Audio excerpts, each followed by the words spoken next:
जैसी तेरी मर्जी मूर्ख इंसान, तूने एक साधु की तपस्या भंग की है और उसको गुस्सा दिलाया है, तो मैं इसलिए तुझे श्राप देता हूं।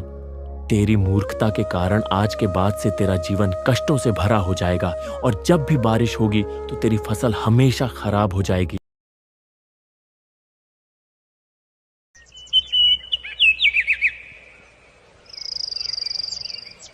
नदी के किनारे एक छोटा सा गांव था, रामपुर। गांव बहुत ही खुशहाल और धनी था। गांव के लोग बहुत ही अच्छे और नेक दिल थे और एक दूसरे की मदद करने वाले थे।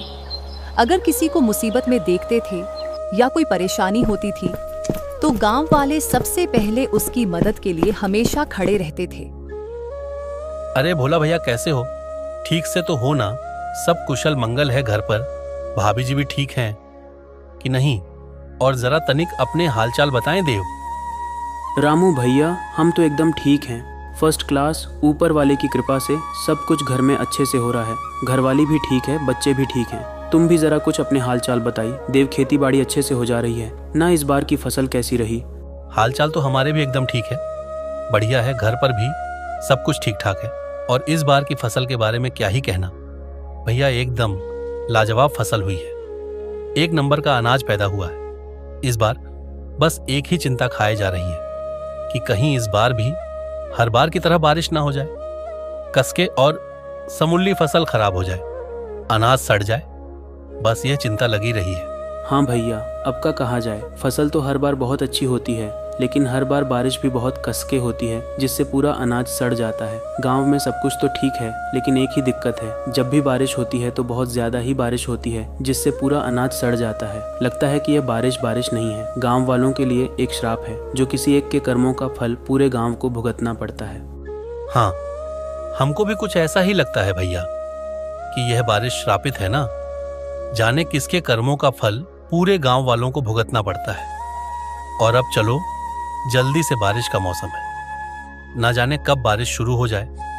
जल्दी से चलकर अपने अनाज को बारिश से बचाने का कोई प्रबंध करते हैं। गांव वाले अपने अनाज को बारिश से बचाने के लिए अपने घर की तरफ चल देते हैं ताकि उन्हें किसी अच्छी जगह पर रख सके।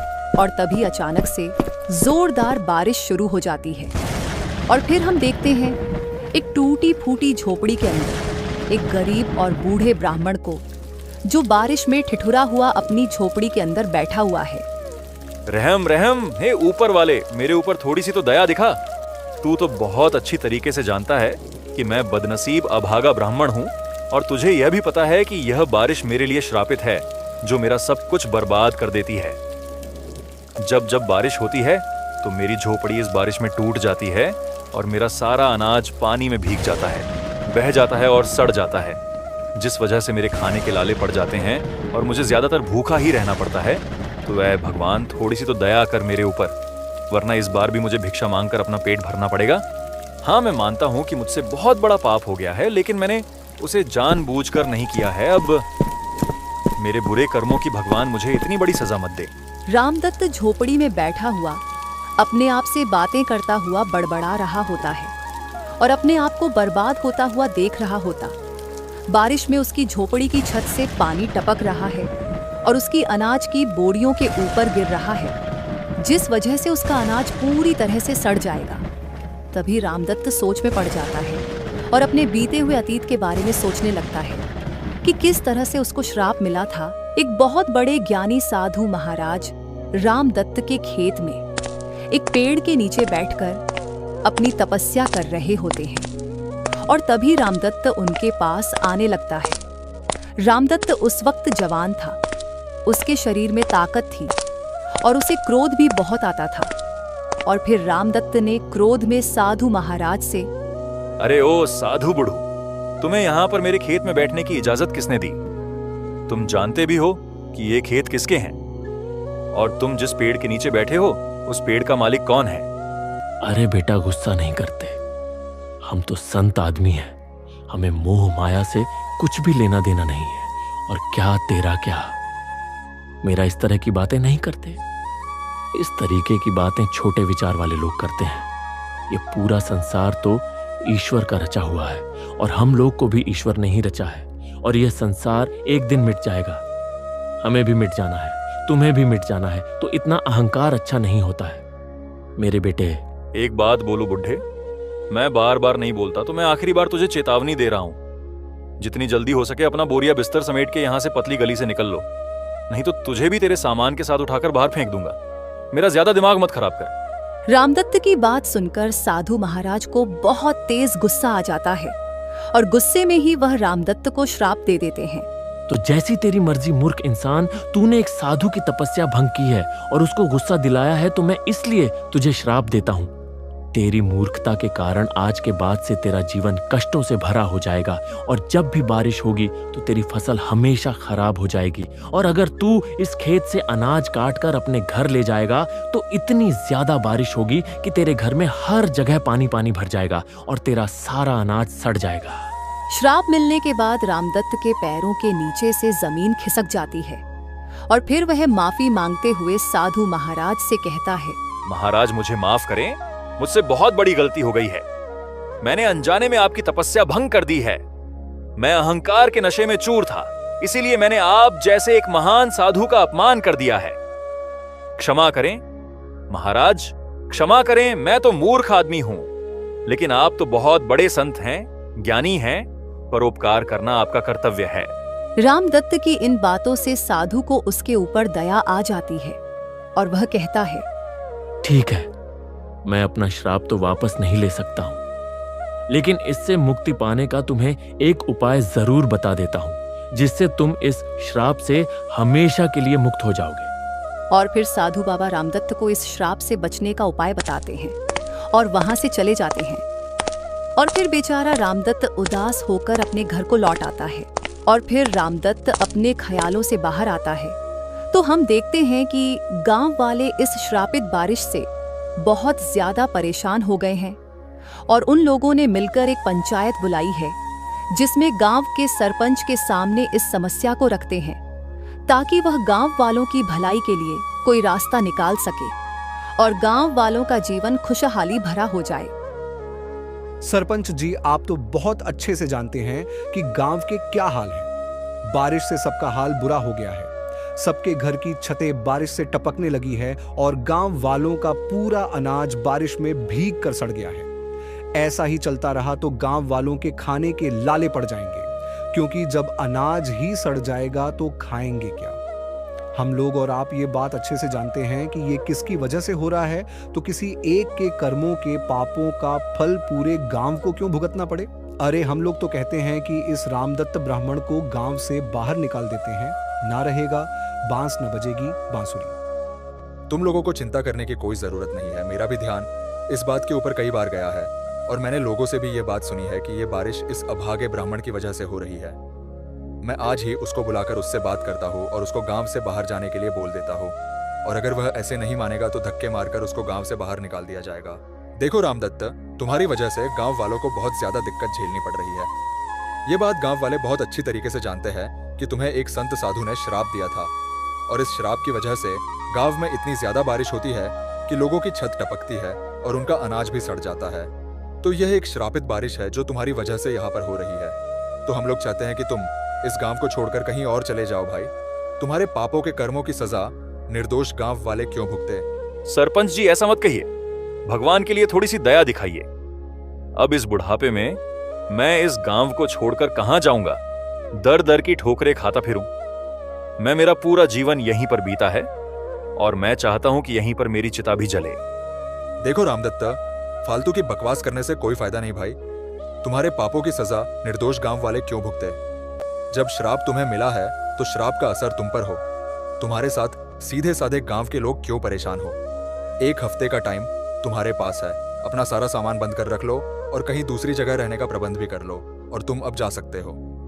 सरपंच की बात सुनकर रामदत्त बहुत दुखी हो जाता है और वह अपने घर को चला आता है।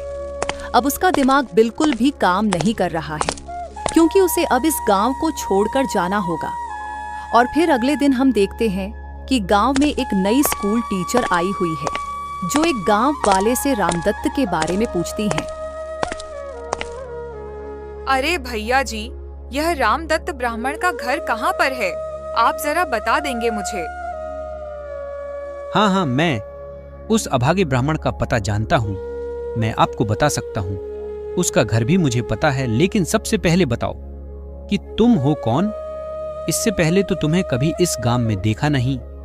मैं इस गांव की स्कूल टीचर हूँ। मेरा अभी अभी यहाँ पे ट्रांसफर हुआ है, तो मैंने अभी कुछ लोगों को रामदत्त ब्राह्मण के बारे में बात करते हुए सुना है, तो मुझे उनसे मिलना है और उनसे कुछ बात भी करनी है। चलो ठीक है, मैं तुम्हें उससे मिला देता हूँ। वैसे भी उसका इस गांव में कुछ ही दिन का निवास है, क्योंकि सरपंच जी ने कह दिया है कि 1 हफ्ते बाद उसको यह गांव छोड़कर जाना होगा।